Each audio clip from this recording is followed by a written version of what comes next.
The Milwaukee Panthers was their fourth straight game, 62-67 to the Northern Kentucky Norse at Northern Kentucky. And the Panthers now drop to 9-17 overall and 5-10 in the Horizon League, sitting only above IU Indy in the conference, who have 3 wins on the year in 10th place. This is the Post Panthers breakdown, and brought to you by the UWM Post. I'm Jack Loudy, sports editor at the Post, and let's get into it. We go. So the Panthers came out in this one with decent energy. You know, when you're on a losing streak, it's got to be tough to keep the energy up. You know, wins are so important for morale, and you keep losing, that it doesn't help morale. Makes you really have to dig in deep. It's a test of leadership.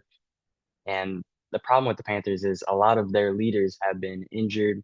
It's the biggest story when you talk about the team.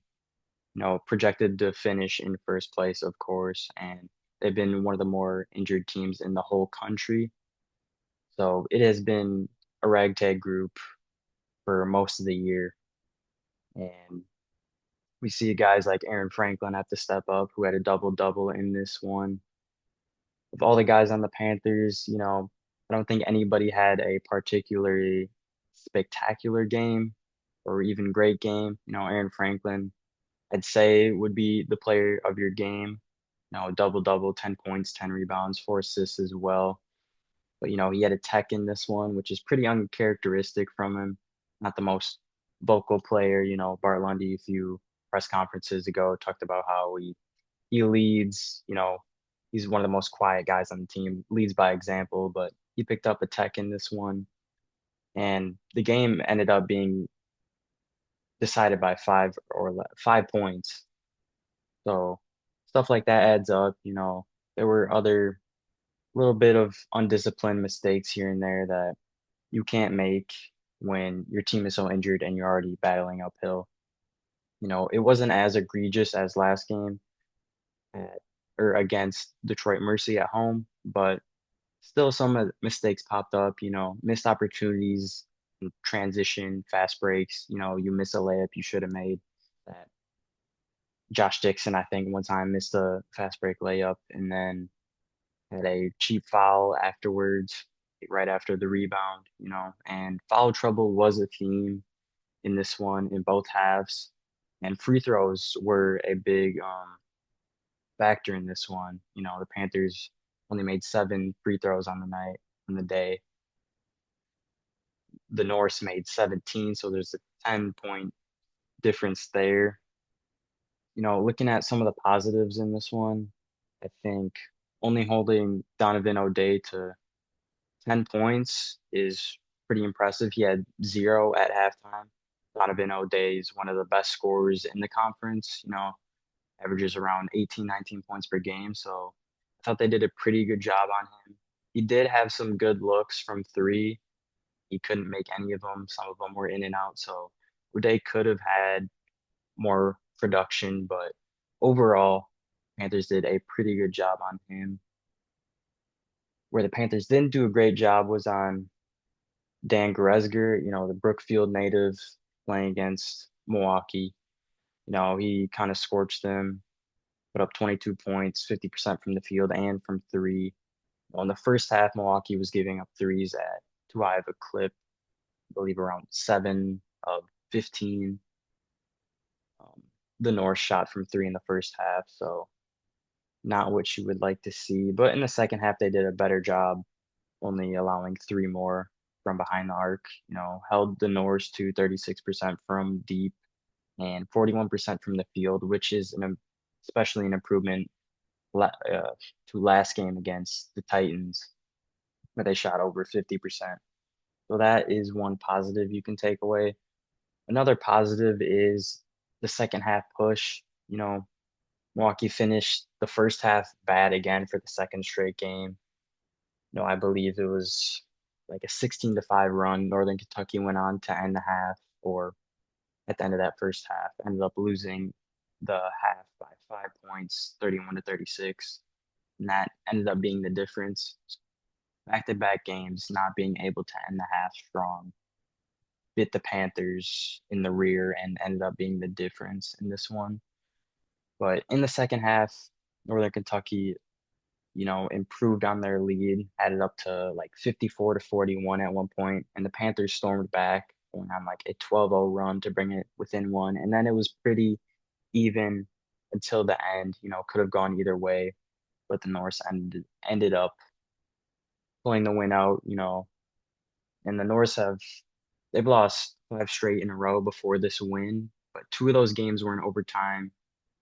Last time out against Green Bay, they kind of choked at the end, ended up losing 87 to 84 in OT to the Phoenix, who the Panthers play once they come back home on the 15th. That'll be a big game. And another reason why this loss kind of hurts more is you look at the standings. The middle of the pack in the Horizon League is very, very close together. You know, you look from where Green Bay sits to all the way down to Milwaukee, 4 game difference, 4 game difference in the win column. So the conference is very close, and you definitely don't want to be in the 10 seed because if you finish in 10th or 11th, then you are the first matchup in the playoff bracket, and then whoever wins that game goes on to face the 1 seed. So that is the Panthers definitely do not want to find themselves in the 10th seed. They need to get above that. So another opportunity at a win tonight goes a begging, which each game down the stretch means more. And both these programs really needed a win. And the Norse were able to better execution down the stretch was the difference. Josh Dixon had some heroics at the end, ended up with 10 points in this one, made a three at the end and another two, but also had the turnover at the end, kind of got hounded by 3 guys, down by 3. He didn't get a chance to even have a shot of tying the game. He turned it over. So thought it was a mixed bag from Josh Dixon in this one. I mean, he's a freshman, you expect that, but yeah, Stevie Elam in the first half, he all of his shot, every one of his field goal attempts came from behind the arc. He shot 50% for 3 of 6. They went to him a few times at the end of the game or near the end of the game, and he could not get down. But after last game, where I think he shot like 1 for 5, 1 for 6 from three, it was good to see those go down. Faison Fields at one point went down and he was grabbing his ankle, and then you thought, oh, of course, this has been the theme the whole season. Faison just comes back from an ankle injury and he aggravates it. But he like 2 minutes later he came back onto the court. He definitely looked not 100% once he came back. Could be conditioning, could be that ankle, of course. But I thought he put in a valiant effort, especially defensively. Then down the stretch, he got going a little bit on offense, but it wasn't enough. Omar Aguilar only played under 20 minutes in this one. Been a mixed bag the whole year. They couldn't really get him going at any point. I thought one thing he did well was he drew, I think, probably more fouls than anybody on the Panthers. He got into the lane, but sometimes it was a bit chaotic when he dropped to the lane, 2 turnovers. Sometimes he put up a shot where it's like not the greatest look. So definitely a mixed bag from him. Kind of didn't really find his groove in this one. But another positive is Fields' injury wasn't as bad as it seemed. It's been the theme the whole year. This team has been injured up and down the roster. But it was good to see Fields continue to play in this one. Hopefully he can go in the next one against the Jaguars. But yeah, more on the negatives in this one. Obviously the loss, 4 straight losses. That's tough. And as the season goes on and we get closer to the end, like 5 or 6 games left now, each win, each game means more and each win means more. So this one was a winnable game and it goes a begging. So it adds more pressure as each game goes on now.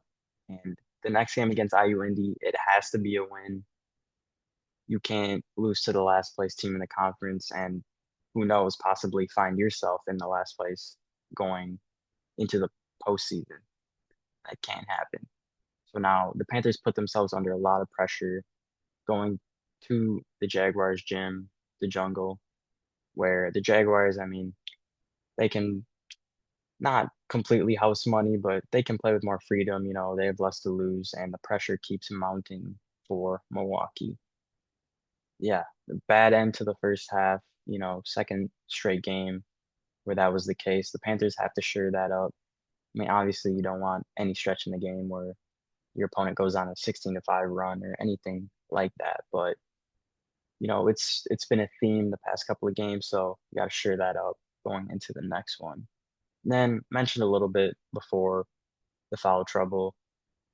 It was back-to-back games. Detroit Mercy, obviously a more physical team, I'd say, than Northern Kentucky, but you get your guys in foul trouble. No one player had like too many fouls picked up and like really kept them out. But as a team, they piled up, and then the Norse got in the bonus, and then got to the free throw line more, which really was the difference. And then there were also a few times, the defensive rebounding wasn't up to snuff in the first half.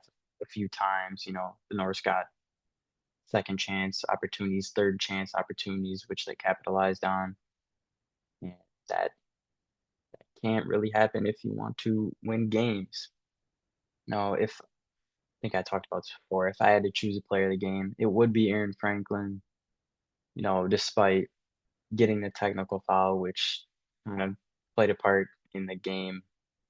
In the result here, it was close. It was close down the stretch. That Tech gave Donovan O'Day two more free throw attempts, which he made two or three at that point. But yeah, the double double, four assists, good production. Then off the bench, Chandler Jackson was the leading scorer. You know, 4 of 9 from the field. Only made 104 from in the line, corner three.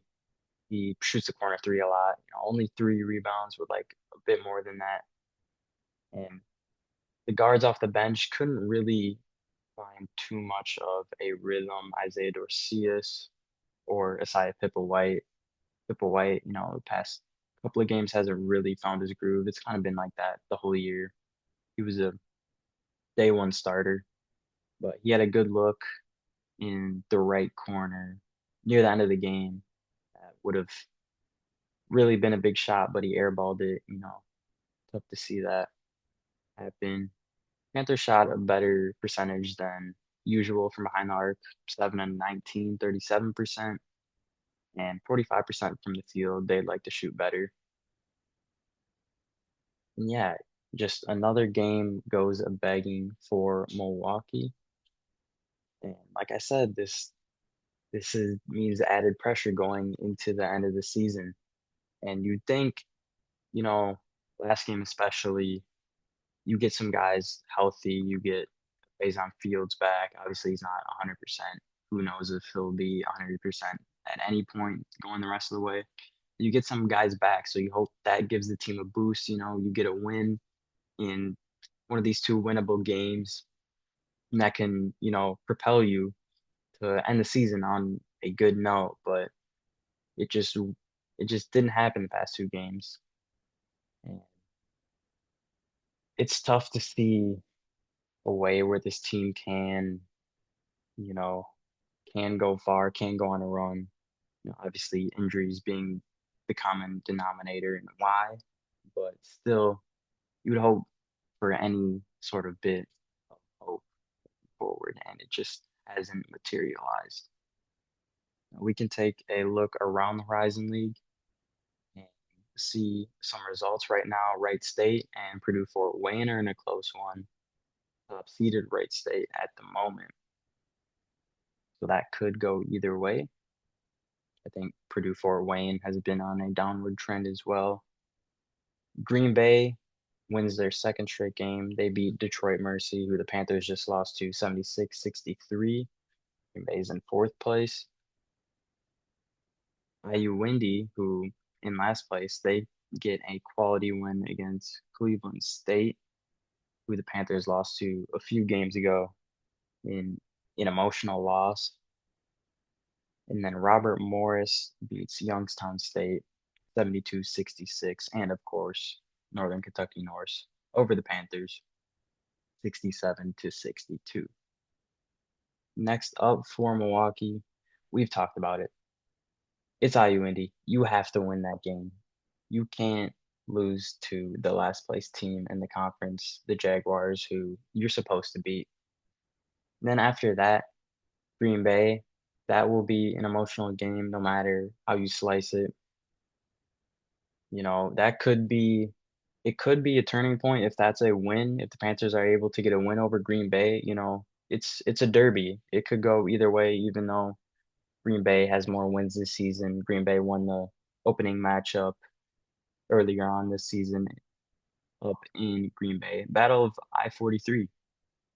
So if you can win that game, probably be the most fans in attendance at UWM Panther Arena this season. It usually is most of the time, like all the time. So that will be a big game for the Panthers. And then you go at Detroit Mercy, try and get your get back from a few games ago. And then Oakland taking on Campy. That'll be a tough one. Youngstown State. And that's where the season ends. Of course, this next game at IU Indy was rescheduled. They moved it up to the 10th on Tuesday. Starts at 5:30. So, will the Panthers be able to claw out of their 10th place spot, or will the season from you know where continue on a downward trend? We will see. Thank you for watching. Post Panthers Breakdown is out.